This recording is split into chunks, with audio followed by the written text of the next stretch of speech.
En France, un jeune sur 10 âgé de 16 à 25 ans aide un proche en situation de handicap physique ou mental. Sur le qui-vive est un podcast sur l'invisibilisation de ces jeunes aidants.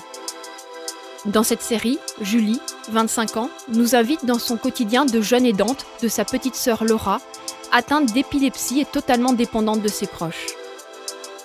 Un podcast signé vous par Massif.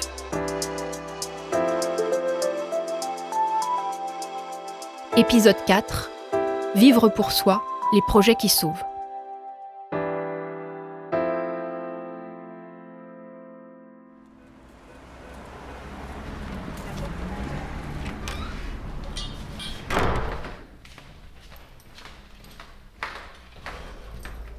Je viens de rentrer du travail, du coup, et puis je rentre chez moi.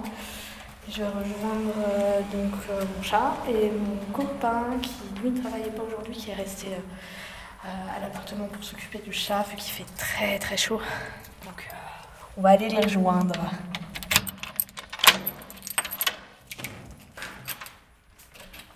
Coucou. Salut.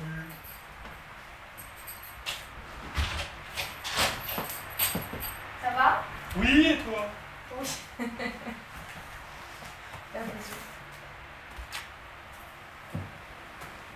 Voilà, en fait, on est dans mon appartement à Vénissieux, appartement dans lequel j'ai emménagé il y a 1 an, à peu près. J'ai un petit appartement de 37 mètres carrés. Mickaël a son propre appartement, mais il passe beaucoup de temps ici avec moi, la majorité du temps, en fait. Il est ici. Il a été adopté par le chat, donc tout va bien. Je m'appelle Mickaël, donc j'ai 35 ans bientôt. Et je suis en couple avec Julie, ça a fait 2 ans il y a quelques semaines. C'était vers fin mai, début juin 2021. Elle était venue faire une soirée bénévolat au Resto du Cœur à Villeurbanne, auquel j'étais pendant presque 4 ans. Donc on servait à manger à des personnes sans abri qui venaient, on discutait avec eux et tout. Et elle est venue faire une soirée, et puis c'est tout, quoi. Je suis jamais trop reparti de chez elle à ce moment-là. Je me souviens pas du tout quand j'ai rencontré ta sœur, pour la simple et bonne raison que ça remonte à 2 ans et que... Et il me semble que ma mère et ma sœur étaient venues chez moi et qu'il y avait justement Mickaël. Et j'avais déjà dit à Mickaël que ma petite sœur était malade. Et du coup, ça a été un petit peu compliqué au début, c'est toujours un peu compliqué, parce que Laura va beaucoup vers toi. Et toi, tu essaies quand même d'aller un petit peu plus vers elle maintenant. Je fais ce qu'il faut, mais en vrai, ça me met mal à l'aise et j'aime pas trop être à ses côtés trop longtemps pour la simple et bonne raison que j'ai toujours peur qu'il se passe quelque chose lorsque je suis à côté, de ne pas pouvoir gérer la situation lorsque une potentielle crise arrive. Je pense pas que la confiance soit vraiment là si on me demandait de m'occuper de Laura pendant 1 heure. Je sais qu'il y aurait clairement pas la confiance de Julie et de sa maman. Ça, j'en suis certain. Bien sûr que si. Non, justement, on aurait confiance. Ma mère m'a demandé plusieurs fois si tu serais d'accord de garder Laura une petite demi-heure. Hein, et à chaque fois... Mais moi, je voudrais pas. Mais oui, je voudrais pas, parce que s'il arrive une crise, je sais pas comment gérer. Et une 30 minutes avec une épilepsie, ça peut aller très vite. Donc je veux pas. C'est logique. Si elle fait une crise, mais qu'il lui arrive quelque chose, ça va retomber sur qui? Sur moi. Parce que j'aurais pas été capable de gérer une situation critique. Mais personne n'est capable de gérer... Si, ta maman connaît les gestes, tu connais les gestes, je le connais pas. Mais oui, mais ma mère et moi, on vit avec ma sœur depuis 18 ans. D'où l'intérêt que je veux pas. On connaît l'épilepsie depuis 18 ans. D'où l'intérêt que je veux pas, je connais pas. Par contre, laisse-moi parler, parce que sinon ça va être long à couper au montage. Et donc du coup, on connaît la situation, donc forcément qu'on sait gérer. Après, moi je peux très bien entendre aussi que tu saurais pas comment gérer et que t'as pas envie d'y aller. Après, c'est compliqué aussi pour moi d'imaginer l'avenir parce que y a Laura et que je sais pas ce qui peut arriver dans l'avenir, que ce soit à Laura ou à mes parents. La question se pose toujours de qu'est-ce qu'on ferait de Laura. Mickaël, il est pas du tout d'accord pour qu'elle vienne vivre à la maison. Si On peut pas. Tu travailles, je travaille, on peut pas. C'est simple. Bon, de toute façon, c'est assez exclu que toi, tu t'en occuperais. Oui. Voilà. Donc on a déjà ça. C'est que si quelqu'un devait s'occuper de Laura, ce serait visiblement moi. Quand je suis triste aussi, je sais que tu es présent et puis que tu vas m'écouter. C'est un peu des petites périodes de répit. Oui, je te l'ai jamais dit, mais... Je serai toujours l'épaule sur laquelle elle viendra pleurer et l'oreille qui sera là pour l'écouter. En fait, pour toi, le fait que je sois aidante, ça n'a aucun impact sur notre couple. Non. C'est censé en avoir un. Donc je serais pas différent si ta sœur était handicapée ou pas. Je pense que ça a des conséquences sur mon couple parce que... Alors après, je sais pas comment je serais si j'avais pas une petite sœur handicapée, si j'étais pas jeune aidante. Mais j'ai l'impression que j'ai un quota d'émotions qui, quand il est épuisé, fait que tout déborde et que je m'effondre totalement. Et je pense que s'il n'y avait pas les danses, je ne m'effondrerais pas aussi souvent. Mais voilà, c'est... Là, Michael, il est tombé au bon moment parce que dans mes précédentes relations, je donnais tout à l'autre personne, je me mettais complètement en retrait. Là, on a quand même réussi à trouver un bon équilibre parce que je dis quand même ce que je pense. Mais du coup, c'est ça aussi, être aidant. C'est s'oublier tellement dans l'aide de l'autre. Non, c'est tellement aider l'autre qu'on s'oublie soi-même. Et on oublie de prendre soin de soi. Parce que c'est pas important et parce que ça passera après.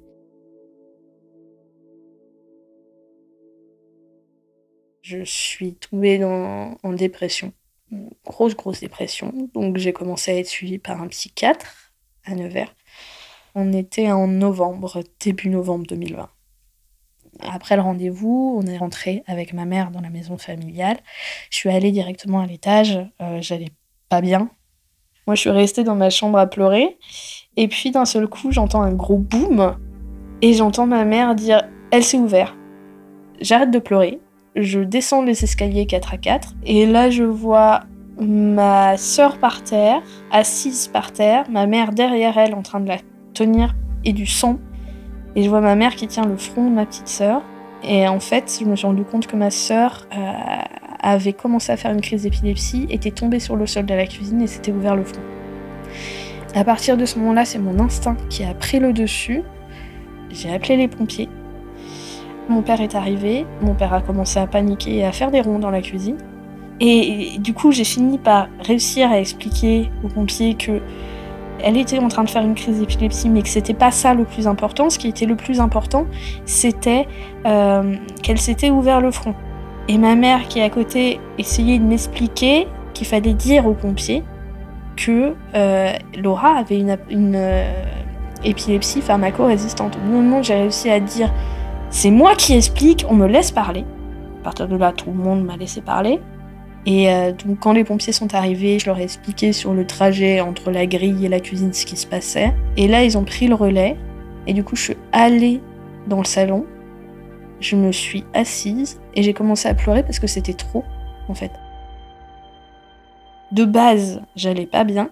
Ensuite, ma sœur a fait une crise d'épilepsie et j'ai dû mettre de côté toute la détresse que je ressentais personnellement pour pouvoir gérer cette situation de crise, en fait.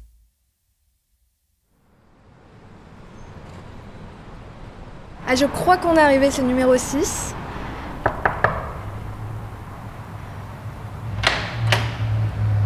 Salut! Entre donc! Tu vas bien? Ça va et toi? Très bien, merci, ça fait plaisir de te revoir. Alors actuellement, on est dans les locaux de la Pause Brindille. Voilà, on est à Lyon 1, à côté du métro Hôtel de Ville. Et je suis avec Amy, qui travaille à la Pause Brindille. Du coup, je suis Amy et ma mission à la Pause Brindille, c'est de mettre en place une programmation d'activités pour les jeunes aidants, pour les enfants, les adolescents et les jeunes adultes. La Pause Brindille, donc, c'est une association lyonnaise qui vient en soutien aux jeunes aidants. Et un jeune aidant, c'est un jeune entre 7 et 25 ans, qui est confronté à la maladie, le handicap ou l'addiction d'un ou de plusieurs proches. Typiquement, c'est, je sais pas, être la sœur d'un frère autiste, être une enfant d'une maman malade, d'un papa souffrant d'addiction. Et ça peut aussi toucher la sphère amicale et amoureuse, où on sait à quel point ça a un impact d'avoir un meilleur ami avec une santé mentale fragile ou bien d'avoir son chéri malade. Peu importe le degré de proximité et le degré d'aide, on va dire, parce que le soutien émotionnel n'est pas quantifiable et néanmoins, il est quand même assez fort et ça représente une charge. Alors moi, l'impact qu'ont eu toutes ces rencontres sur moi, c'est que je me suis sentie légitime, peut-être pour la première fois. Pour la première fois, je me suis dit, bah oui, en fait, tu es vraiment aidante et tu fais des actions avec ta petite sœur qui ne sont pas des actions que normalement les sœurs font entre elles. Enfin, je veux dire, une sœur ne va pas aller toucher sa sœur, ne va pas lui couper sa viande tous les soirs alors qu'elle a 19 ans, ne va pas l'aider à se changer, ne va pas faire tout ça, en fait. Et je me suis dit pour la première fois, mais oui, en fait, tu as le droit de te sentir légitime. Oui, la question de la légitimité, elle vient, je crois, dans tout parcours d'aidant. Et en fait, la question, elle se pose à tout moment. Et chez les jeunes aidants, d'autant plus, parce que souvent, on ne se reconnaît pas dans le terme jeune aidant. Oui, bah, ça me parle beaucoup parce que plusieurs fois, depuis que j'ai appris que j'étais jeune aidante, je me suis dit, mais en fait, pas du tout, je ne suis pas jeune aidante, parce que pour moi, c'est tellement ancré dans moi et c'est tellement une normalité que c'était pas possible. En fait, quand on pense à un aidant, on pense à quelqu'un qui dédie complètement sa vie à la personne aidée. Sauf que l'aidance, elle prend plusieurs formes. Il n'y a pas forcément de degré d'aidance. Je veux dire, à partir du moment où on est aidant, on est aidant. Pas à 3%, pas à 56%. On est aidant, c'est tout. Pour certaines personnes, je ne suis pas aidante. C'est extrêmement douloureux à entendre, même si j'entends que c'est de la protection envers moi. Parce que justement, ces personnes-là veulent pas que je dédie ma vie à ça, que je me noie là-dedans. Ce qu'il faut comprendre, c'est que être aidante, ça m'a construite aussi. Et ça m'a appris à devenir beaucoup plus forte. C'est-à-dire que j'encaisse beaucoup plus facilement. Je sais que dans la vie, il y a des hauts et il y a des bas. Il y a des très très hauts, il y a des très très bas. Et puis... je suis beaucoup plus sensible au monde extérieur. Et être aidante, ça ne me définit pas complètement. Je veux dire, je suis aussi musicienne, je suis aussi fille, je suis aussi sœur, je suis aussi amie, je suis aussi copine. Je suis plein de choses à la fois, et pas que aidante. Mais le fait qu'on renie cette partie de moi, qui, elle, est dense et qui fait partie de ma vie depuis que ma petite sœur est malade, au final, ça revient vraiment à renier une partie de moi et je trouve ça hyper douloureux. Alors, c'est d'autant plus compliqué qu'encore une fois, il y a cette question de la légitimité où il m'arrive encore d'avoir des moments où je doute et où je me dis, mais est-ce que vraiment je mérite d'être reconnue, entre guillemets, en tant qu'aidante? Est-ce que je dois faire ce podcast?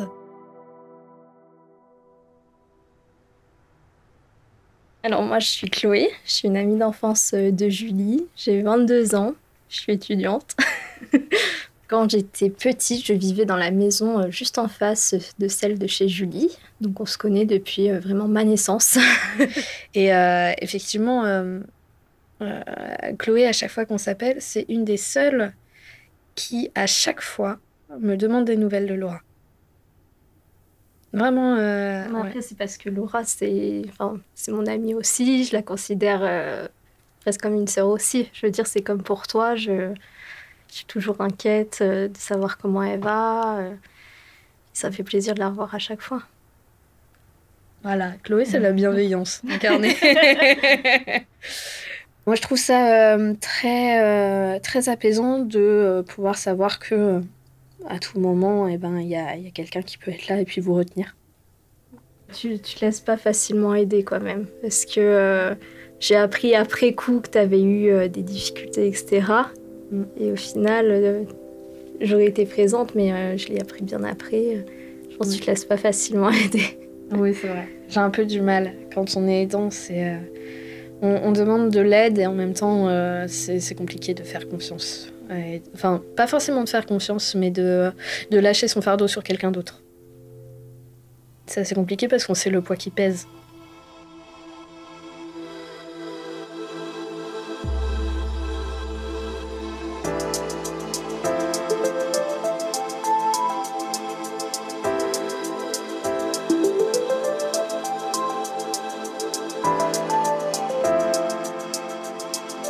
Si vous avez besoin d'informations ou de conseils, rendez-vous sur aveclesaidants.fr. Sur le qui-vive est une série Vous par Massif, produite par Insider Podcast.